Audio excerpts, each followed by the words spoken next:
사도신경으로 신앙 고백하시겠습니다. 전능하사 천지를 만드신 하나님 아버지를 내가 믿사오며 그 외아들 우리 주 예수 그리스도를 믿사오니 이는 성령으로 잉태하사 동정녀 마리아에게 나시고 본디오 빌라도에게 고난을 받으사 십자가에 못 박혀 죽으시고 장사한 지 사흘 만에 죽은 자 가운데서 다시 살아나시며 하늘로 오르사 전능하신 하나님 우편에 앉아 계시다가 저리로서 산자와 죽은 자를 심판하러 오시리라. 성령을 믿사오며 거룩한 공회와 성도가 서로 교통하는 것과 죄를 사하여 주시는 것과 몸이 다시 사는 것과 영원히 사는 것을 믿사옵나이다. 아멘. 오늘 함께 보실 말씀은 시편 59편 1절부터 4절 말씀입니다. 구약 성경 843면에 있습니다. 구약 843페이지 시편 59편 1절에서 4절 말씀입니다. 시편 59편 1절에서 4절입니다. 나의 하나님이여, 나의 원수에게서 나를 건지시고 일어나 치려는 자에게서 나를 높이 드소서. 악을 행하는 자에게서 나를 건지시고 피 흘리기를 즐기는 자에게서 나를 구원하소서. 그들이 나의 생명을 해하려고 엎드려 기다리고 강한 자들이 모여 나를 치려 하오니 야훼여, 이는 나의 잘못으로 말미암음이 아니요 나의 죄로 말미암음도 아니로소이다. 내가 허물이 없으나 그들이 달려와서 스스로 준비하오니 주여 나를 도우시기 위하여 깨어 살펴주소서. 아멘. 자, 시편 59편의 양식이 뭐냐라고 했을 때 1절만 딱 읽고도 저와 함께 시편을 이제 계속 같이 따라오신 분들은 이거 탄원시 같아 라고 예상을 하실 수가 있을 것 같습니다. 시인은 먼저 하나님, 나의 하나님, 이렇게 하나님을 부른 후에 지금의 환난에서 구하실 하나님의 도우심을 요청하고 있습니다. 그 다음에 대적에 대해서 하나님에게 호소하고, 그리고 마지막에 신뢰와 찬양으로 마무리하면서 탄원시의 5가지 요소를 다 충족하고 있지요. 표제를 한번 보겠습니다. 믹담 시는 시편에서 모두 6번 나옵니다. 16편, 56편에서 60편 이렇게 6번인데요. 믹담은 그 의미를 알 수가 없고 일부 그 의미는 속량의 시다라고 주장하는 분들이 조금 있다라는 내용까지 말씀을 드렸습니다. 그 다음에 알다스헷이 또 나오는데 문자적인 의미로는 파괴하지 마소서, 멸망하게 하지 마소서라고 하는 뜻인데 음악적인 기호로 쓰였기 때문에 이 뜻이 음악적 기호로서 어떤 의미였을까? 이 전체 내용을, 곡을 변주하지 말고 바꾸지 말고 그대로 있는 그대로 배운 그대로 부르거나 연주해라 라는 의미가 아닐까라고 생각하는 것도 제가 말씀을 드렸습니다. 그리고 여기에 표제의 한 구절이 더 추가가 되어 있습니다. 사울이 사람을 보내어 다윗을 죽이려고 그 집을 지킨 때에, 이렇게 되어 있는데요. 이 시편 59편 탄원시라고 하는 이 성격을 어제 보았던 시편 58편의 공동체 탄원시의 내용과 연결해서 생각을 해본다면 이 59편의 이 내용이 좀 더 실질적으로 적용이 될 수가 있습니다. 시편 58편의 주제는 뭐였습니까? 공동체의 통치자가 정의와 공정을 지키지 않음으로 인해서 공동체가 피해를 받고 어떤 한 사람들이 피해를 받는 그런 내용들, 그런 상황에서 하나님의 심판을 간구하고 호소하는 내용을 담고 있다. 그렇게 말씀을 드렸었는데요. 자, 그런 내용 58편의 그런 내용에 이어서 59편에 나오는 내용으로 연결을 지어서 사울이 다윗을 쫓아다닌다. 사울이 58편에서 말하는 부당한 통치자는 아닌가라고 생각을 한다면 58편의 내용이 좀 더 잘 이해가 되고 59편의 이 상황이 좀 더 잘 부각될 수 있는 그런 이해를 할 수 있다라고 우리가 볼 수가 있습니다. 그래서 이 59편을 사울에게 쫓기는 다윗의 입장에서 읽을 수 있도록 되는 것이죠. 59편의 전체적인 구조를 보면 1절에서 5절까지 구원의 호소와 간구를 하게 됩니다.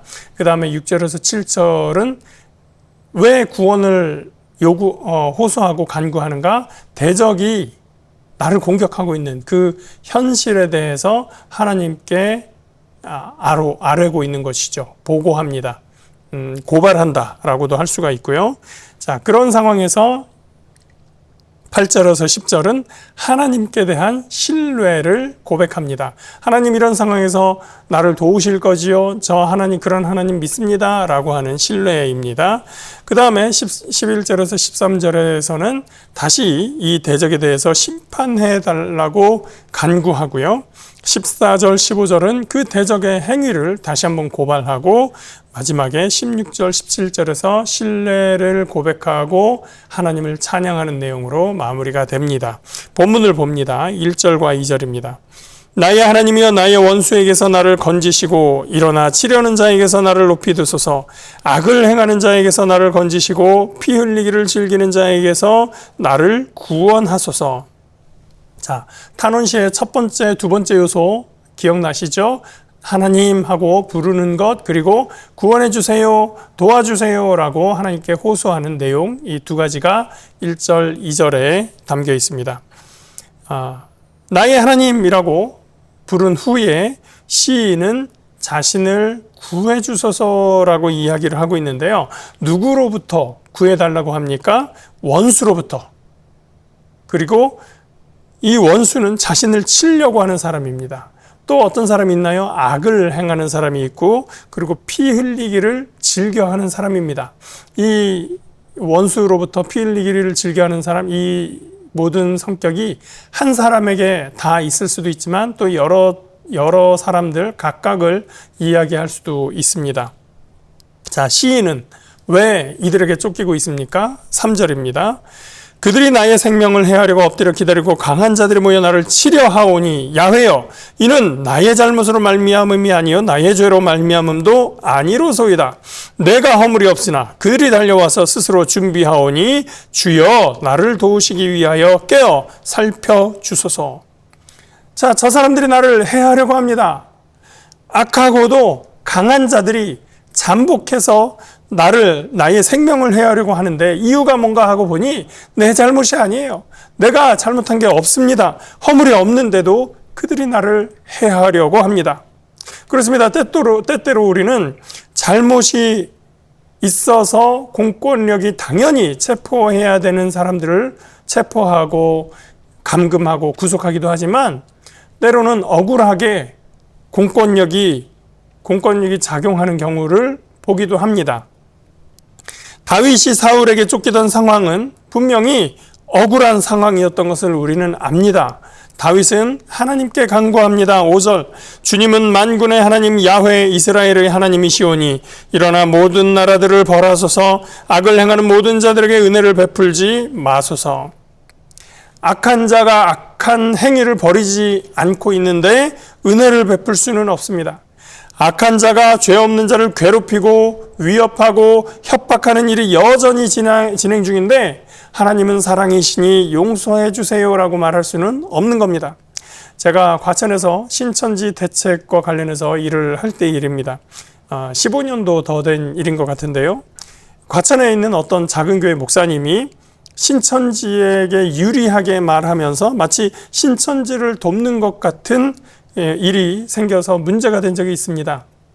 뒷얘기가 있죠. 아마 저 목사가 신천지한테 돈을 받은 것 같아 뭐 이런 얘기도 막 돌고 그랬습니다. 그 문제가 심각해지니까 이 목사님이 기독교 언론 매체와 또 과천의 지역신문 기자들을 모아서 기자회견을 했었습니다. 당연히 여러 기자들이 다분히 공격적으로 이 목사님에게 질문을 합니다. 왜 그러셨나요? 이거 이상하지 않나요? 라고 이제 자꾸 공격을 하게 되는데 공격적인 질문을 한 거죠. 그런데 이분을 도와서 기자회견을 주선한 분이 있었습니다. 이분도 그 지역의 과천 지역의 언론사 대표인데 그분이 갑자기 막 흥분을 합니다. 자기가 주선해서 이분을 좀 돕겠다라는 마음을 먹었는데 이분이 공격당하는 건 상황이잖아요. 그런데 사실은 이 언론사 대표라는 분도 당신도 신천지한테서 좀 돈을 받은 거 아니야? 라는 의심을 받고 있는 상황이었습니다. 근데 이 분이 또 어느 교회의 집사님이기도 했거든요. 이분이 갑자기 흥분하면서 이런 말을 하는 겁니다. 제가 그 말을 지금도 기억을 하는데요. 교회는 사랑인데 왜 사랑 없이 이렇게 하느냐? 왜 목사님을 이렇게 공격하고 신천지도 사랑해야 될 거 아니냐라는 식으로 말을 하는 거예요. 신천지가 그 당시에도 지역교회뿐만 아니라 한국 사회에 많은 피해가 막심한데 그들을 옹호한 발언을 한 목사에게 지금 그렇게 하시는 저희가 뭡니까? 라고 따져 묻는 사람에게 왜 사랑하지 않느냐라고 이 언론사 대표라는 분이, 교회 집사라는 분이 따지고 있는 겁니다. 지금 다윗과 사울의 관계를 보면서 우리가 공정하게 판단한다면 누구의 무엇을 지적해야 됩니까? 사울의 이유 없는 증오와 무리한 공격을 비판해야 되는 겁니다. 이때 중립이나 공정이라는 명목으로 사울도 비판하고 다윗도 비판해서는 안 되는 겁니다. 명백하게 가해자와 피해자가 있는데 양쪽 다 잘못이 있는 거지 라고 양비론, 양시론이라고 합니다. 다 잘못한 것, 잘한 것이 양쪽에 다 있어. 이런 식으로 말해서는 안 되는 거죠. 분명한 사실이 무엇인가, 누가 잘못한 것인가를 판결해야 되는 것이죠. 사울이 자신의 공적인 권한과 권력으로 일방적으로 다윗을 해치려고 하는데 옆에서 아유 그러게 다윗도 너도 좀 왕에게 공손하게 좀 잘 했어야지 라는 식으로 말해서는 안 되는 겁니다. 하나님은 사랑인데 너는 대적에게 베풀라고 했는데 다윗은 너는 왜 사울에게 사랑을 베풀지 않니? 라는 걸 요구할 수는 없는 거죠. 시인은 그들의 행위를 고발합니다. 6절입니다. 그들이 점으로 돌아와서 개처럼 울며 성으로 두루다니고 그들의 입으로는 악을 토하며 그들의 입술에는 칼이 있어 이르기를 누가 들으리요 하나이다. 악인들의 무시무시한 잔혹함과 악함이 드러나며 또 누가 들으리요 그러면서 하나님의 음성에도 귀 기울이지 않는 그런 모습을 보게 됩니다. 시인은 그때 하나님을 바라봅니다. 8절 야훼여 주께서 그들을 비웃으시며 모든 나라들을 조롱하시리이다. 하나님은 나의 요새이시니 그의 힘으로 말미암아 내가 주를 바라리이다. 나의 하나님이 그의 인자하심으로 나를 영접하시며 하나님이 나의 원수가 보응받는 것을 내가 보게 하시리이다. 악인들의 움직임을 볼 때 두려울 수 있지만 하나님을 바라보니 안심할 수 있습니다. 하나님이 요새 되시고 하나님이 인자하심을 보이셔서 나를 품으시고 이제 원수가 보응받는 것을 내가 하나님의 품 안에서 볼 수 있는 것이죠. 하나님께서 나를 위해서 일어나시고 그들을 심판하실 것을 믿고 기대합니다.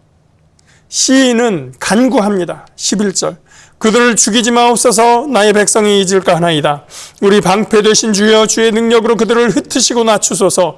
그들의 입술의 말은 곧 그들의 입의 죄라. 그들이 말하는 저주와 거짓말로 말미암아 그들이 그 교만한 중에서 사로잡히게 하소서. 진노하심으로 소멸하시되 없어지기까지 소멸하사 하나님이 야곱 중에서 다스리심을 땅끝까지 알게 하소서. 시인은 원수가 즉석에서 한 번에 사라지기보다는 그 세력이 흩어지고 권력이 점차 잃어가며 소멸하기를 하나님께 구하고 있습니다. 악인들이 무너져가는 과정을 보면서 일순간에 그들이 사라졌을 때 아유 재수가 없었네 라고 생각하는 것이 아니라 그들이 점차 몰락해 가는 과정을 보면서 하나님께 벌받는 것이 무엇인가를 사람들이 목격하게 해달라는 겁니다. 그들이 하나님께로부터 징벌을 받았고 결국 하나님께서 통치하심을 온 세상이 알도록 그래서 오래오래도록 그들의 잘못이 기억될 수 있도록 해달라고 간구하고 있는 거죠. 14절은 6절과 비슷한 표현을 사용하는데 반대의 의미로 나타나게 됩니다. 14절 그들에게 점으로 돌아와서 개처럼 울며 성으로 두루 다니게 하소서. 그들은 먹을 것을 찾아 유리하다가 배부름을 얻지 못하면 밤을 새우려니와. 자, 6절에서 나오는 개는 어떻습니까? 굶주린 개가 위력을 과시하면서 무시무시하게 돌아다니면서 먹이를 찾아다니는 모습입니다. 아주 위압적이죠. 그런데 14절에 나오는 성 중에서 돌아다니는 개는 어떤 모습입니까? 먹을 것을 먹지 못해서 기진맥진하고 힘을 잃고 먹을 것을 찾아서 이리저리 떠돌아다니는 개의 모습입니다. 사울이 권력을 가지고 다윗을 잡으러 다닐 때, 군대를 몰고 다윗을 잡으러 다닐 때 위세는 대단했지만 사울이 죽은 후에도 사울을 따르는 군대를 가지고 있는 사람들은 큰 위력을 발휘하기 어려울 겁니다. 이제는 왕권을 가진 다윗에게 쫓기는 신세가 되고 말 것입니다. 다윗은 사울과 그의 군대로부터 자신을 구하실 하나님을 믿었습니다. 그는 하나님의 구원을 노래합니다. 16절 나는 주의 힘을 노래하며 아침에 주의 인자하심을 높이 부르오리니 주는 나의 요새이시며 나의 환난 날의 피난처 시민이이다. 나의 힘이시여 내가 주께 찬송하오리니 하나님은 나의 요새이시며 나를 긍휼히 여기시는 하나님이심이니이다. 억울한 일이 있을 때 하나님을 바라볼 수 있기를 바랍니다. 하나님이 우리의 요새이시며 하나님이 우리의 피난처가 되십니다. 우리는 공권력의 부당한 일에 대해서 잘못됨을 분명하게 말할 수 있고 또 저항할 수 있고 때로는 피할 수도 있지만 그러나 하나님을 바라보며 하나님을 의지하며 바른 것을 쫓아다닐 수 있는 믿음의 사람들 되시기를 주님의 이름으로 축복합니다. 기도합니다. 하나님 아버지 감사합니다. 하나님께서 언제나 우리의 요새이시며 우리의 힘이 되어주심을 감사합니다. 하나님, 우리가 삶을 살아가면서 억울한 일을 당할 때도 있습니다. 그러나 주님이 우리의 환난 날에 피난처 되심을 믿습니다. 사울이 무시무시한 위세를 가지고 군대를 이끌고 다윗을 쫓아다닐 때에도 하나님 다윗을 구하여 주셨사온데 하나님 우리가 위기와 위태로운 상황에서 하나님을 바라보며 하나님 바른 것을 행할 수 있도록 인도하여 주시옵소서. 사울의 권위에 두려워하여 그에게 협조하는 부당한 권력에 협조하는 모습이 아니라 진실은 무엇이며 정의는 무엇이며 참된 하나님의 뜻은 무엇인지를 분별하여 그 뜻 가운데 살아가는 주의 백성들 될 수 있도록 인도하여 주시옵소서. 감사하고 예수 이름으로 기도합니다. 아멘. 하늘에 계신 우리 아버지여, 이름이 거룩히 여김을 받으시오며 나라가 임하시오며 뜻이 하늘에서 이루어진 것 같이 땅에서도 이루어지이다. 오늘 우리에게 일용할 양식을 주시옵고 우리가 우리에게 죄 지은 자를 사하여 준 것 같이 우리 죄를 사하여 주시옵고 우리를 시험에 들게 하지 마시옵고 다만 악에서 구하시옵소서. 나라와 권세와 영광이 아버지께 영원히 있사옵나이다. 아멘.